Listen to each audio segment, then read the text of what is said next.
alayım abi, ben şöyle biraz ileri alayım.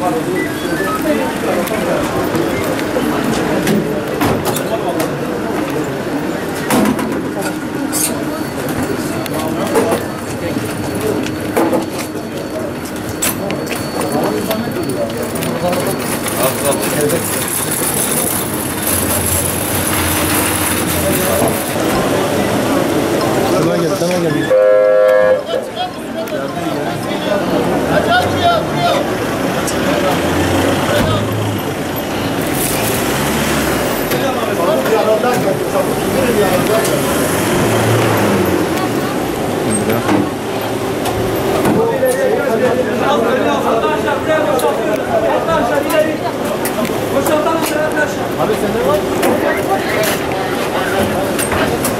Arkadaşlar şurayı bir açalım. Abi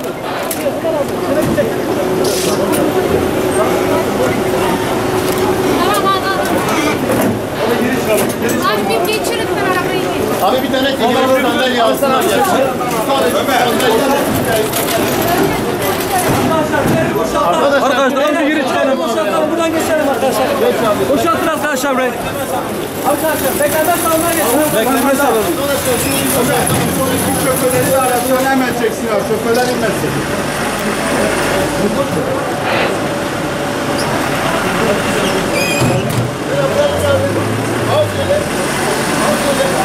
Arkadaşlar müsaade et abi.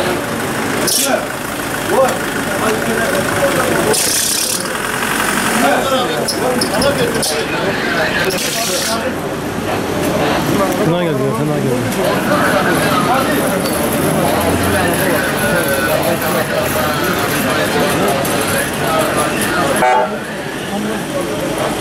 Hadi şoför yok basınlar, gel al abi.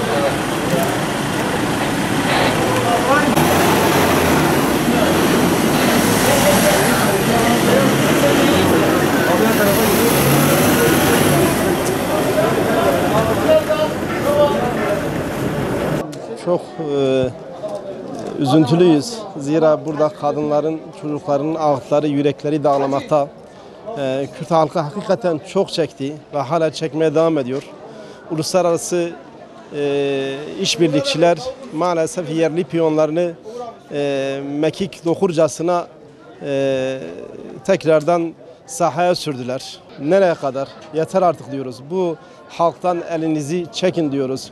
Kürt halkı çektiği kadar çekti. Artık sırf kendi örgütsel düşüncelerinizi, menfaatlerinizi plana koymak için ya da uluslararası işbirlikçilerin, devletlerin emirlerini yerine getirmek için bu Kürt halkının canını kıymaktan vazgeçin. Dolayısıyla bu Kürt halkı bunu kabul etmeyecektir. En büyük tepki verecektir. Artık yeter diyoruz. Kürt halkı dışında, Kürt evladı dışında başka ölen var mı? Yani bu patlatmalar, bu cinayetler, bu saldırılar nereye kadar? Yani bunun onlara da faydası yok. Yani bu kadar akıl tutulmasının olacağını ancak bu olayda görebiliyoruz. Bu eylemlerde görebiliyoruz. Dolayısıyla Kürt halkı tekrar ediyoruz. Yani yazıktır. Yıllardır çekmiş. Yıllardır Kemalizm'den çekmiş. Şu an onun Kürt versiyonu olan PKK'den, Apoizm'den çekiyor. Dolayısıyla buna son vermeleri gerekir. Yoksa Kürtlerin şemarı, Kürtlerin tokatı daha ağır, daha şiddet olur. Bunu bilmelerinde fayda vardır.